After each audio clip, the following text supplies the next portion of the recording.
Ladies and gentlemen, listen, if you've ever loved deeply, you know this truth already. When someone walks away from you like you're nothing, it doesn't just hurt your heart. It shakes your sense of worth. And the first instinct, you want to chase. You want to explain. You want to prove your value to someone who stopped recognizing it. But here's the secret nobody tells you. The moment you start chasing, you lose your power. The moment you feel someone pulling away from you, your instincts will try to convince you to move closer. You start thinking maybe if you text a little more, care a little more, explain yourself better, they'll finally understand your value. But what you don't realize is that the more you chase, the more you erase the very thing that made you attractive in the first place, your sense of self. When you constantly show up for someone who is not matching your energy, you teach them that they don't have to earn your presence. You lower the standard without even noticing it, and over time they begin to take you for granted, not because you're not valuable, but because you have made your value too easy to access. Chasing creates an imbalance. One person becomes the pursuer, the other becomes the one being pursued, and in that dynamic, respect quietly starts to fade. It's not that they intentionally want to lose respect for you, it's that human nature responds to scarcity and effort. When something is always available, it stops feeling special. When someone knows you'll always be there, no matter how they behave, they stop putting in the work. And without effort, emotional connection weakens. Attraction isn't just about love. It's about the space that allows someone to feel your absence and recognize your importance. When you stop chasing, something shifts. You're no longer trying to convince someone to choose you. You are allowing them the space to realize what your presence actually meant. Your absence becomes loud in ways your words never could. The good morning text they used to wake up to, the emotional support they relied on, the consistency you brought into their life, all of it suddenly disappears. And in that silence, they're left alone with their own thoughts, forced to feel what life is like without you filling that space. This is where value is created, not through words, not through effort directed at them, but through your withdrawal. It's not about punishing them, it's about protecting yourself and restoring balance. Because when you stop chasing, you're no longer acting out of fear of losing them. You're acting out of respect for yourself. And that shift in energy is something they can feel, even from a distance. Silence is often misunderstood. People think it means weakness, avoidance, or giving up, but real silence is none of those things. Real silence is a decision. It's the moment you stop over-explaining yourself, stop defending your worth, and stop trying to be understood by someone who has already chosen not to see you clearly. It's not about ignoring someone to play a game. It's about stepping back because you finally recognize that your energy deserves better than constant justification. When you respond to every action, every message, every moment of distance, with more effort, you give away your emotional control. You let someone else dictate how you feel and how you behave. But silence changes that dynamic completely. Silence says, I don't need to react to prove my value. It shows that you are grounded enough within yourself that you don't need constant validation or acknowledgement to feel secure. Self-respect is what gives that silence its power. Without self-respect, silence turns into suffering. You sit there waiting, hoping they notice, hoping they come back, counting the hours, checking your phone, overthinking every possible outcome. That kind of silence is heavy and painful because it's still tied to them. But when your silence is backed by self-respect, it feels different. It feels calm. It feels intentional. It comes from a place where you understand that if someone cannot meet you where you are, it is not your job to shrink or chase them.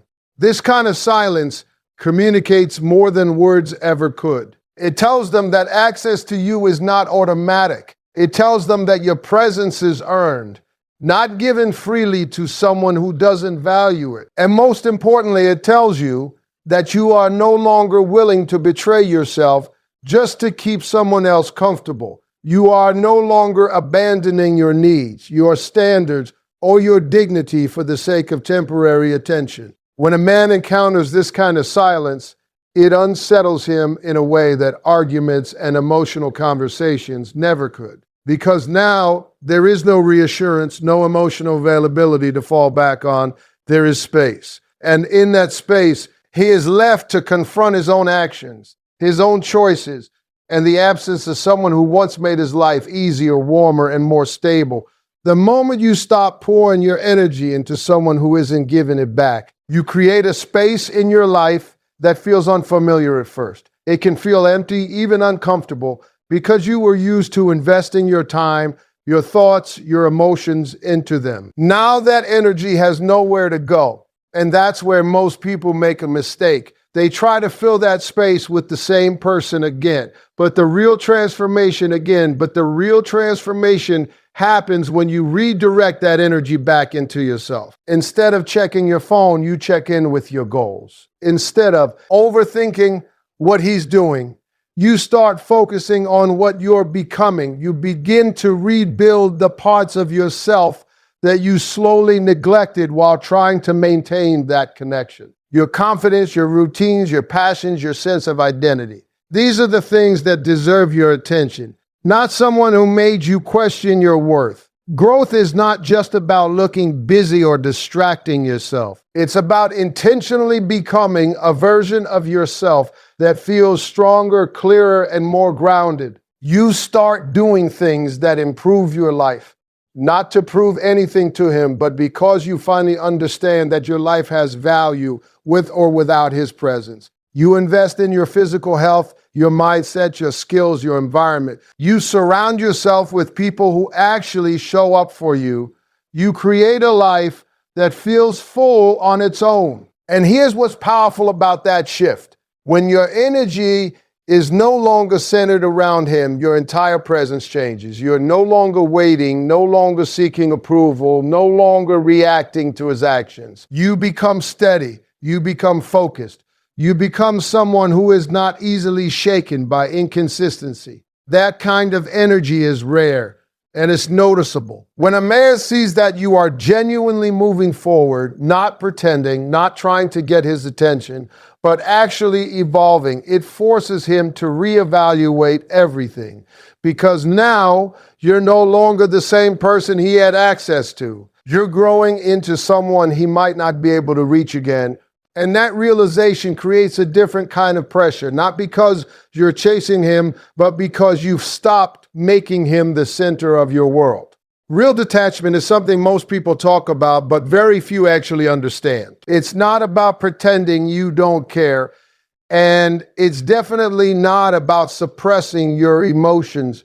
You can still feel everything, the memories, the connection, even the disappointment. But detachment means those feelings no longer control your actions. You're no longer reacting out of fear of losing him, and you're no longer making decisions based on whether he stays or goes. When you're emotionally attached in an unhealthy way, your mood depends on him. If he texts, you feel good. If he pulls away, you feel anxious. If he ignores you, you feel rejected. Your emotional state is constantly shifting based on his behavior, and that gives him silent control over your life. But real detachment breaks that cycle. It's when you take that control back and anchor your emotions within yourself instead of placing them in someone else's hands. This kind of detachment creates a calm confidence that can't be faked. You're not trying to impress him. You're not trying to win him over. And you're not trying to prove anything anymore. You are simply living your life, making choices that align with your self-worth. You respond when you want to, not because you feel obligated. You engage when it feels right, not because you're afraid of losing him. That shift alone changes how you carry yourself, how you speak, and how you show up. And this is where he starts to feel the loss in a real way, because the version of you he once knew, the one who was always emotionally available, always responsive, always invested, that version is no longer there in the same way. Now there's distance, not coldness, but a boundary. A quiet understanding that your energy is no longer something he can access whenever he wants. That unpredictability creates curiosity, and that curiosity turns into emotional awareness. He begins to notice that you're not reacting the way you used to. He notices that your attention is no longer centered on him. And that's when the weight of your absence truly hits. Not because you tried to make high, feel it, but because you stopped trying to prevent him from feeling it.